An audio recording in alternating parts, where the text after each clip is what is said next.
Okay, so we're going to read some more Karl Marx. This is a treaty against the slave trade, source MECW volume.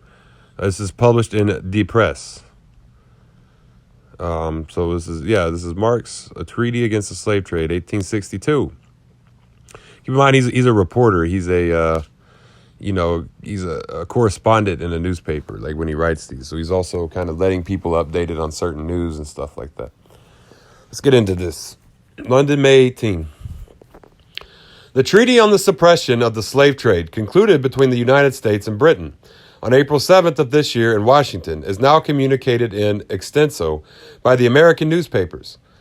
The main points of this important document are the following. The right of search is reciprocal, but can be exercised only by such warships on either side as have received special authority for this purpose from one of the contracting powers. From time to time, the contracting powers supply one another with complete statistics concerning the sections of their navies that have been appointed to keep watch on the traffic in black people. The right of search can be exercised only against merchantmen within a distance of 200 miles from the African coast and south of 32 degree north latitude and within 30 nautical miles of the coast of Cuba. Search whether of British ships by American cruisers or of American ships by British cruisers does not take place in that part of the sea which is British or American territory. Therefore, when within 3 nautical miles of the coast, no more does it take place just outside the ports or settlements of foreign powers. Mixed courts, composed half of Englishmen, half of Americans, and resident in Sierra Leone, Cape Town, and New York, will pass judgment on the prize vessels. In the event of a ship's conviction, her crew will be handed over to the jurisdiction of the nation whose flag the ship sailed.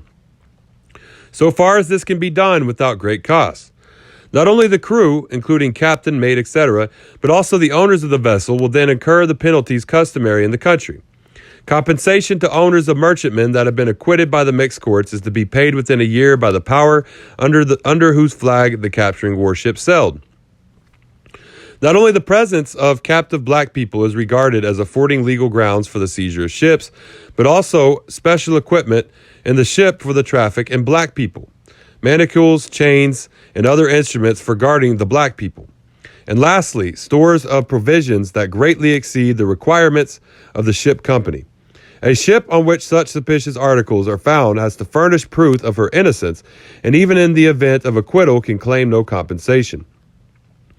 The commander of a cruiser who oversteps the authority conferred on him by the treaty is liable to punishment by his respective government. Should the commander of a cruiser of one of the contracting powers harbor a suspicion that a merchant vessel under escort by one or more warships of the other contracting power is carrying black people on board, or was engaged in the African slave trade, or is equipped for this trade, he has then to communicate his suspicion to the commander of the escort and search the suspected ship in his presence.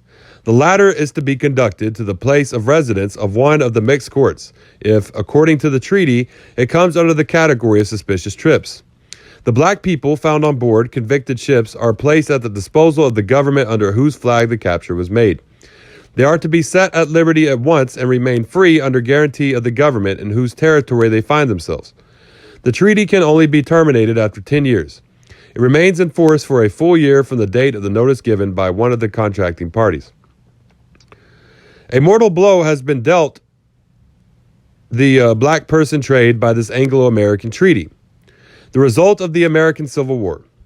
The effect of the treaty will be completed by the bill recently introduced by Senator Sumner, which repeals the law of 1808 dealing with the traffic of black people on the coast of the United States and punishes the transport of slaves from one port of the United States to another as a crime. This bill does, to a large extent, paralyze the trade that the states raising black people, border slave states, are carrying on with the states consuming black people, the slave states proper. So this is an article by Karl Marx. It's kind of a more in depth about American Civil War I ever learned here in the United States. It's talking about this treaty between the United States and Britain. where slaves can be transported, or where where enslaved people could be transported to a certain, like, but only by certain areas. Like they could stay so far off Cuba, like things like that.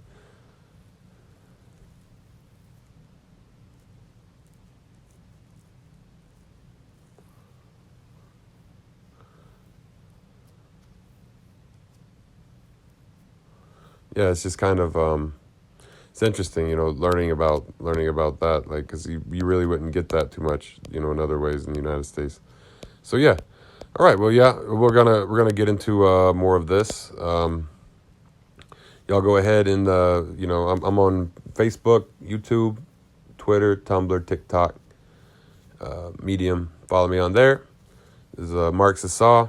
We're gonna have some more of these coming out, and learning about what Marx wrote about the Civil War. And yeah, the Civil War is what I have here in this data. In this one, I'm going to look more about different things that he wrote about slavery and the Civil War too. So yeah, y'all have a great day, and Dodada Goi.